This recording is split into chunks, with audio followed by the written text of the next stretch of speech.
Olá! Hoje a gente vai mergulhar fundo em um dos maiores, se não o maior, desafio da vida, a criação dos filhos. Vamos explorar aqui uma abordagem que busca trocar o medo pela conexão, usando firmeza, empatia e, o mais importante de tudo, presença. E que tarefa, né? É um equilíbrio constante. Um malabarismo entre dar amor e também impor limites, entre saber ouvir e exercer a autoridade. Essa frase com certeza toca qualquer pessoa que já esteve nessa jornada, porque ela resume toda a complexidade e a importância desse papel. Ok, vamos dar uma olhada de onde muitos de nós viemos. Por muito tempo, a principal ferramenta para educar foi o medo. Um modelo que, por mais comum que tenha sido, deixou marcas bem profundas em várias gerações. Nossa, essa frase para muita gente, ela soa quase como um eco do passado, não é? Era aquela ameaça física usada para garantir uma obediência imediata. Uma tática que, assim, na superfície até funcionava, mas o custo disso era muito alto. E aqui a gente tem a outra face da mesma moeda, a punição pelo isolamento, pela privação de algo. As duas frases, no fundo, partem da mesma ideia, de que o controle tem que vir de fora, imposto pelo medo, e que essa seria a única maneira de ensinar uma criança. E quando a gente coloca lado a lado, o contraste fica gritante. De um lado, o medo gera o quê? Obediência cega, insegurança e lá na frente muita rebeldia. Agora, do outro lado, o respeito. O respeito cultiva algo muito mais valioso, pensamento crítico, confiança e uma vontade genuína de cooperar. A diferença é simplesmente fundamental. Então, qual seria a alternativa?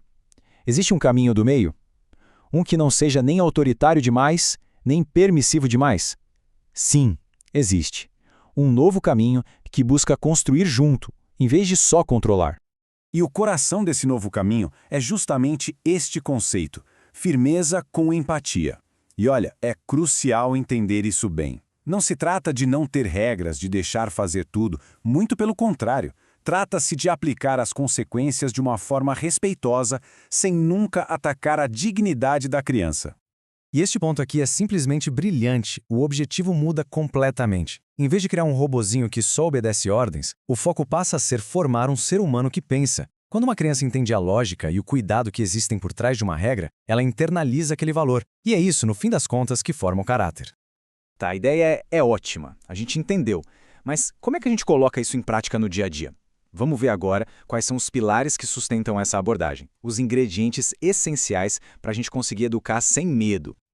Aqui estão eles, os 4 pilares. A gente já falou bastante sobre o primeiro, que é a firmeza com empatia. Agora, vamos explorar os outros 3, que são igualmente importantes para construir essa base de confiança e respeito. Coerência. Isso aqui é a base de tudo. As crianças precisam de previsibilidade para se sentirem seguras. Pensa bem, se as regras mudam o tempo todo, ou se o que a gente fala não bate com o que a gente faz, o mundo delas vira uma confusão, um lugar inseguro. E um ambiente seguro gera cooperação e não rebeldia. Esse pilar aqui pode parecer contraintuitivo, mas ele fortalece a autoridade em vez de diminuir. A proposta é simples. Antes de reagir a um comportamento, tenta entender o sentimento que está por trás dele. Uma criança que se sente vista, que se sente compreendida, é uma criança que confia.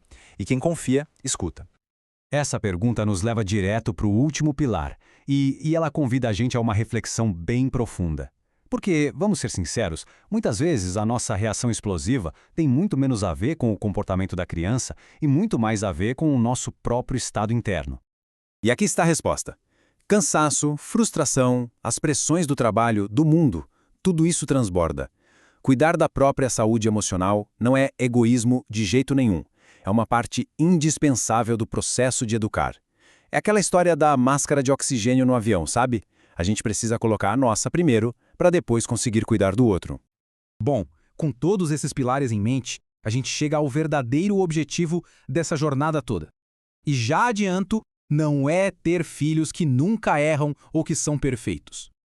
A grande virada de chave é esta aqui. A meta não é a perfeição, porque além de ser inatingível, ela só gera ansiedade. O verdadeiro alvo é a consciência. É formar indivíduos que entendem a si mesmos e que entendem o impacto das suas ações no mundo.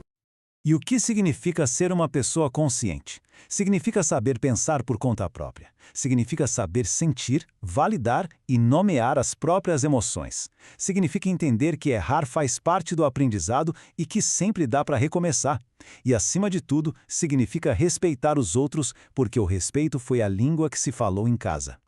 Essa é talvez a metáfora mais bonita e mais poderosa para descrever o papel de quem educa com base nessa filosofia. É um papel duplo, que consegue combinar acolhimento com direção.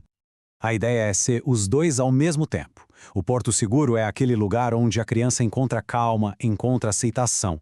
Não importa a tempestade que esteja lá fora. E o farol?